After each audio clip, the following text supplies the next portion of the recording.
Okay guys, Stone Guy 223 here. I'm usually not a conspiracy theorist, but coming home from a match. I'm in South Georgia, coming out of Alabama. Check this shit out. UN. Coming out of Alabama. UN trucks. These look like brand new vehicles. Not sure what the hell is going on with this, or why we got UN trucks coming out of Alabama, or at least they're Alabama truckers. No identification on them, just UN trucks.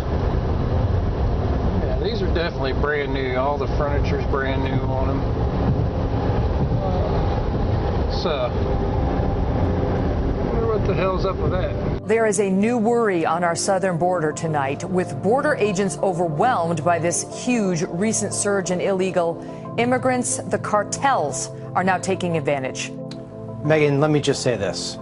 What I watched over the last few days is so problematic that what I'm about to say on your show is the most important thing I've ever said on your show.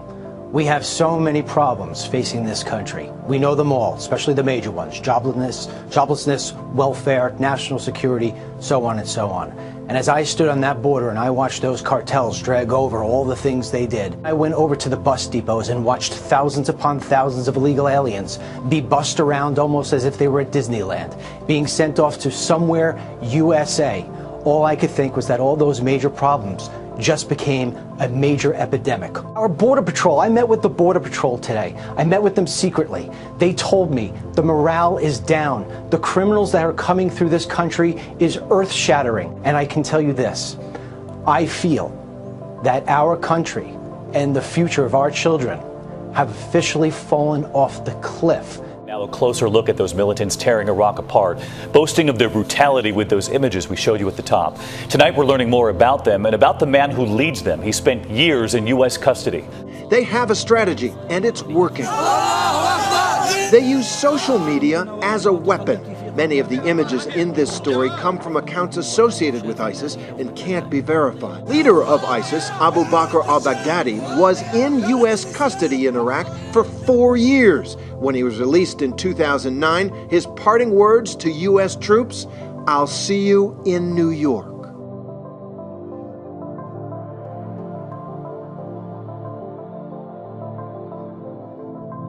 Former Secretary of State Hillary Clinton weighing in on the controversial prisoner swap of 5 Taliban leaders for Sergeant Bo Bergdahl's freedom. She was asked if the exchange was like making a deal with the devil. Here's her answer. Did he make a deal with the devil? If you look at what the factors were going into the decision, of course there are competing interests and values. I'd like to say to Bo right now, who's having trouble speaking English, Bismillah ar-Rahman ar-Rahim, Zeabayem. I'm your father, Bo. Bismillah ar-Rahman ar-Rahim, Zeabayem. I'm your father, Bo. The Wall Street Journal is reporting that one of the detainees whose return has already told his family that he plans on waging war on America. So what this president did is he made a deal with the devil for a deserter, a man who didn't even like America.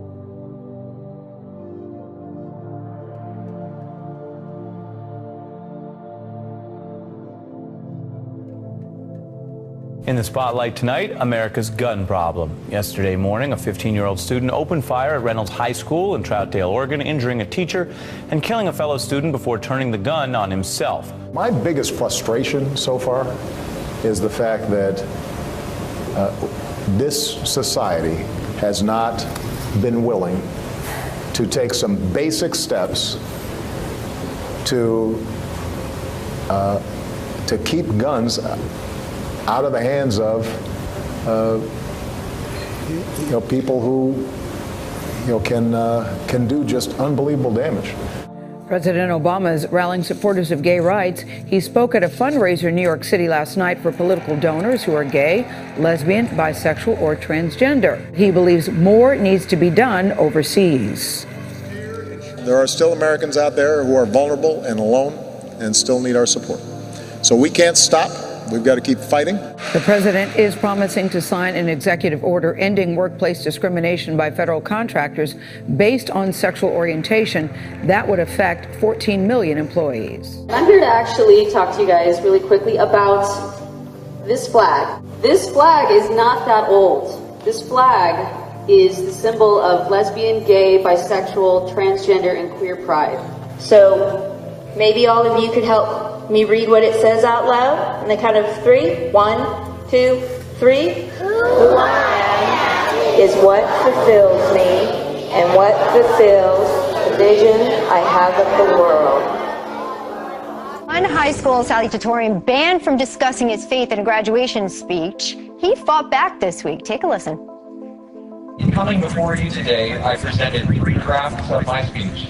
All of them denied on the account of my desire to share my personal thoughts and inspiration to you in my Christian faith. It wasn't one that your school wanted you to share. You had heard 3 times that you couldn't include faith. What did the school tell you? That's right. Now, the first and second times I submitted my speech last week, the school told me, as well as their attorneys, that any reference to God or Jesus or prayer of any kind was unconstitutional and they would pull the mic on me. Additionally, the third time I turned my speech in, they denied it and handed it back to me with God or any reference to my faith blacked out in black marker.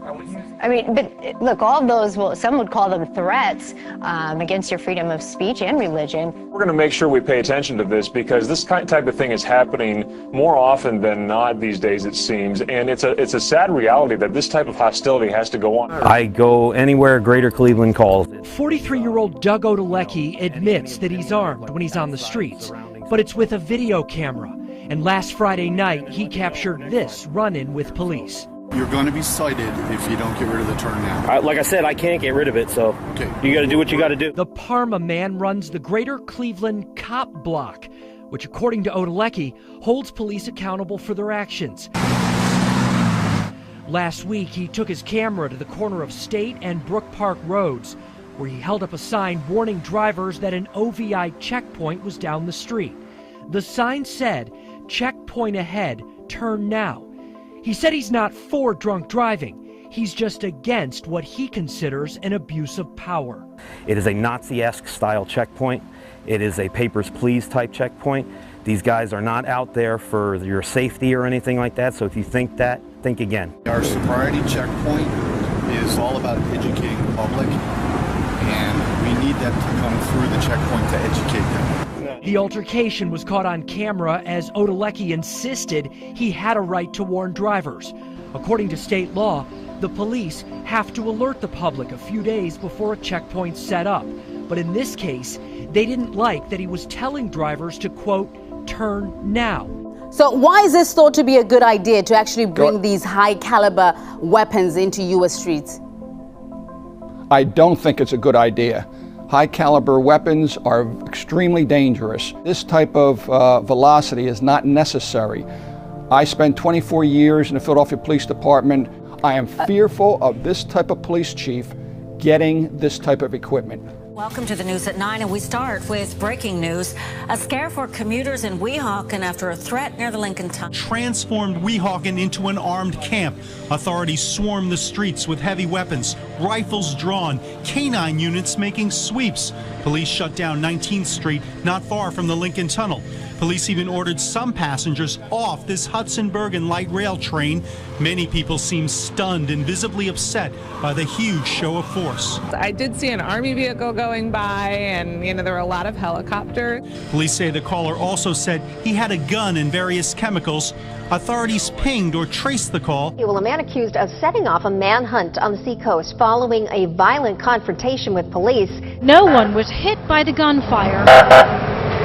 And backup arrived from across the region, including federal agents. Sections of routes 150 and 107 were shut down. A helicopter searched the wooded area overhead. An unsettling scene for people living here. It's scary because you don't know what's going to happen. You don't know who the person is.